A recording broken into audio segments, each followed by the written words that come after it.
Amahoro y'Imana bane namwe mwebwe mwese muriko murakurikirana kino kiganiro. Iki ni kiganiro kiri mu rukurikirane rw'inyigisho zitwa Itara, nitwa Asher niyo nizigiye kandi biranezereye kubana namwe muri kino kiganiro nkaba ndabahaye kaze. Ijambo tugira tuganireko ni ijambo rivuga ngo ni kubera iki Imana ishaka ko duhinduka. Abashoboye gukurikirana ikiganiro c'imbere twaravuganye ko Imana ishaka ko tugaragaza ubudasa mu buzima bwacu bwa misi yose, hakaba hitandukaniro hagati y'uwizera y'uwemera Imana n'ubutazi Imana canke n'udaha agaciro ivy'Imana. Ikibazo rero ni kubera iki ibidusaba, ni kubera iki bishaka.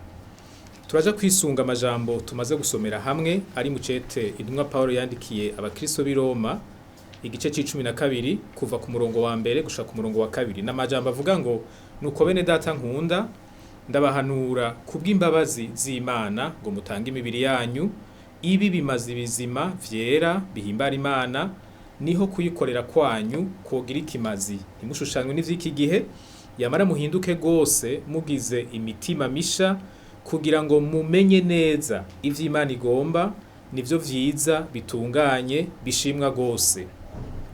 Ikibazo turiko turarabira hamwe tugerageza kwishurira hamwe twisunze ijambo ry'Imana niki kivuga ngo ni kubera iki Imana ishaka ko duhinduka. Inyishu tutabanje guca hirya no hino iragaragara muri ano majambo. Imana ishaka ko duhinduka kugira ngo dushobore kumenya ivyo ishaka, kuko ngo nivyo vyiza, nivyo bitunganye kandi nivyo bishimwa. Imana irashaka ko ivyo tuzi nk'ivyiza bihwana n'ivy'Imana izi nk'ivyiza. Mu majambo ya nyuma twasomye muri urya murongo havuga ngo kugira ngo mumenye neza ivy'Imana igomba. Iri jambo kugira ngo rimeze nk'inkurikizi y'ibiba vyavuzwe imbere. Bijya vyose vyabaye intumbero yavyo nuko mumenya neza ivy'Imana igomba. Ivyo navyo vyabaye nibihe? Nukwihebera Imana, nukwiyegurira Imana, imibiri yacu tukayihebera Imana, hanyuma ngo tugahinduka mu bwenge bwacu, tukagira ubwenge buhinduwe n'Imana, une intelligence renouvelée. Ivyo rero ngo nivyo bituma tumenya neza ivy'Imana igomba, kandi ngo ivyo nivyo vyiza. Gutandukanya iciza n'ikibi ntidushobora kubikora neza nk'abana b'abantu tudahumekewe n'Imana. Mu vy'ukuri iyo dukuye mw'Imana usanga hari ibintu twita vyiza kandi ari bibi, hakaba n'ibindi twita bibi kandi ari vyiza. Ubwenge bw'umuntu ntibuhagije kugira ngo bushobore kuba urufatiro rw'ubuzima. Ntidufise ibikwiye vyotuma dushobora kuvuga ngo urubanza duciye mu bijanye n'ingene tubona ibintu, ico twise ciza gitegerezwa kuba ciza n'imbere y'Imana, canke ico twise kibi ngo gitegerezwa kuba kibi n'imbere y'Imana. Burya uravye no mu buzima bwacu bwa misi yose uza gusanga hariho ibintu tubamwo twita ngo ni vyiza, ariko iyo usoma ijambo ry'Imana ugasanga ivyo bintu si vyiza. Hakaba n'ibindi twita bibi, mugabo ugasanga ijambo ry'Imana ryo rivuga ko ari vyiza. Reka ndabahe uturorero tubiri.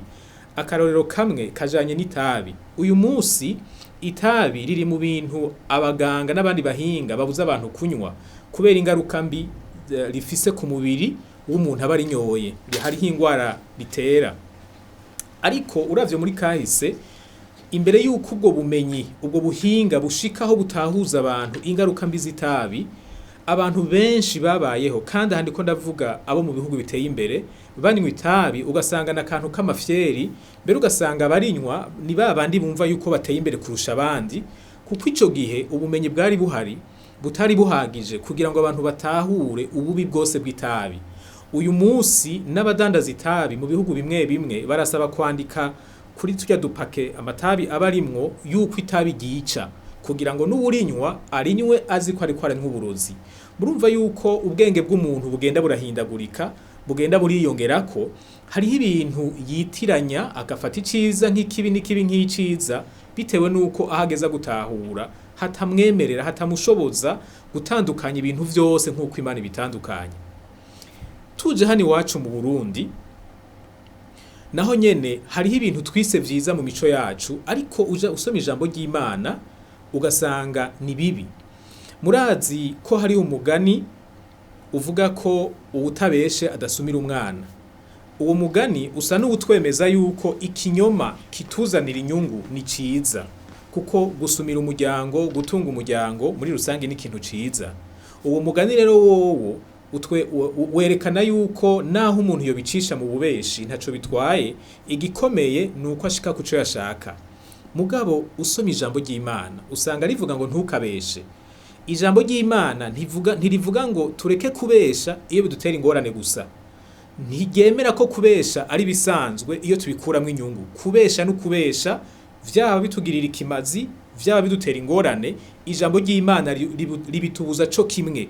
Aha muca mubona ko mu muco wacu nk'abarundi turanyuranya n'ico ijambo ry'Imana rivuga.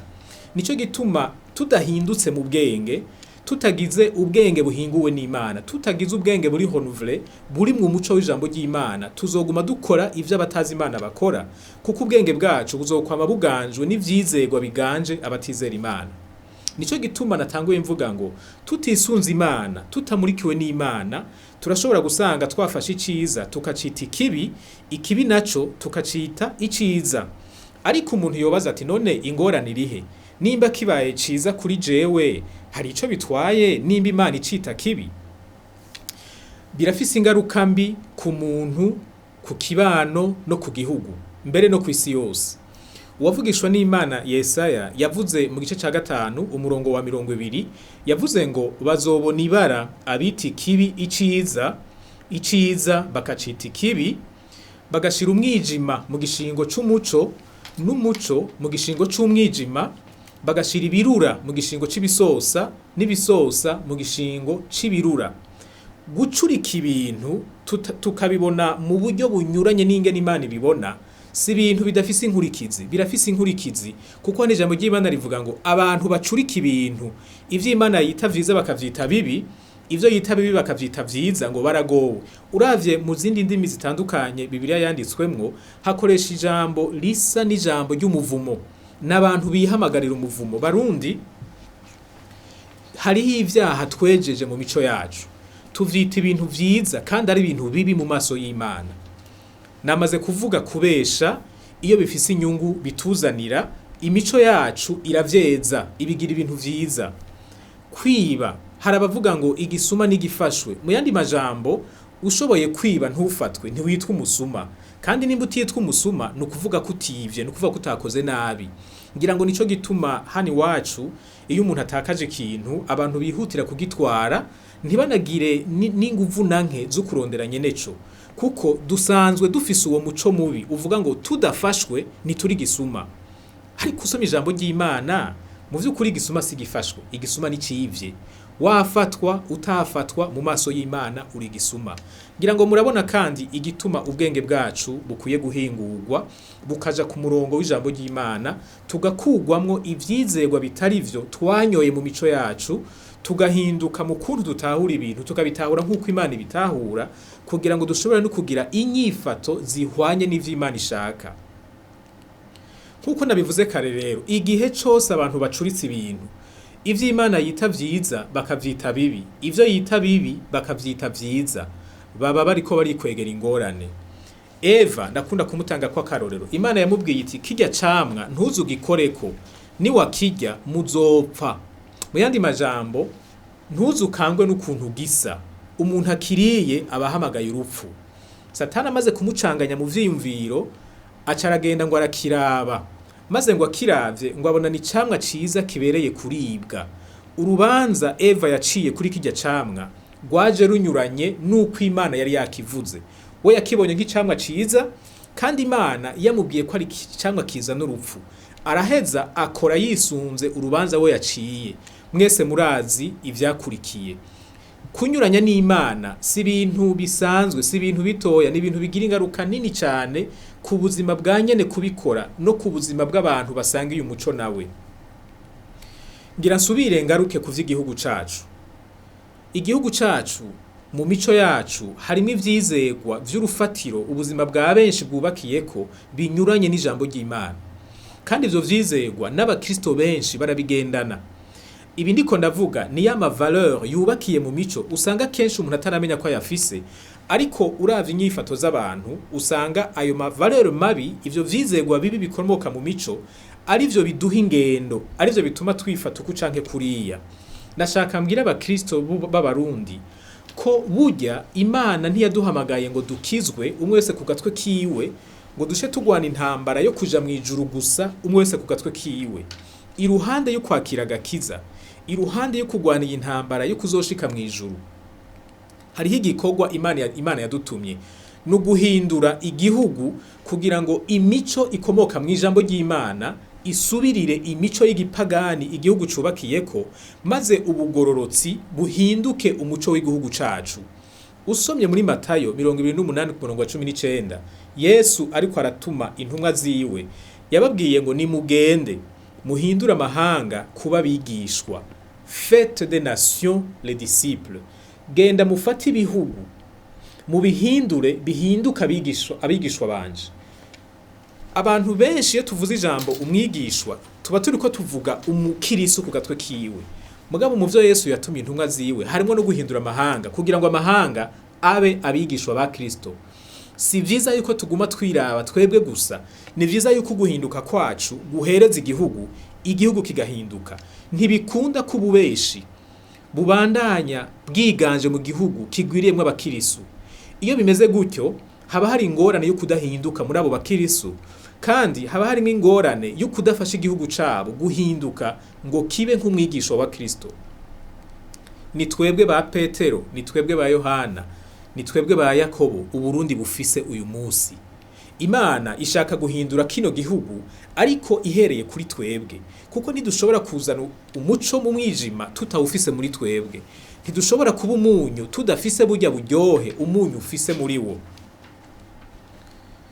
Mu kurangiza nashaka ngaruke kuri ibi bintu bine.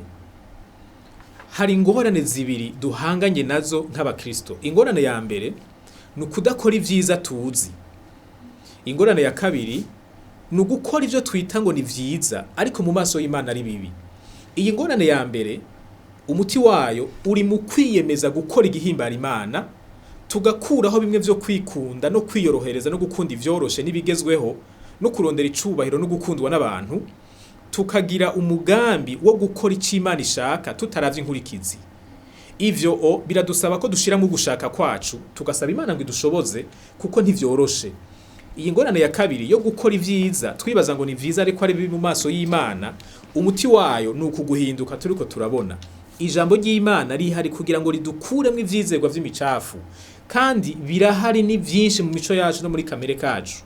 Ivyo rero bibaye niho dushobora kubaho nk'uko Imana ishaka. Bitaraba tuba abantu b'ikivangi, ubu twumvise akatwumvana amajambo yo kubaha Imana, ubonye ibikorwa vyacu akatubonamwo ubupagani n'ubugarariji.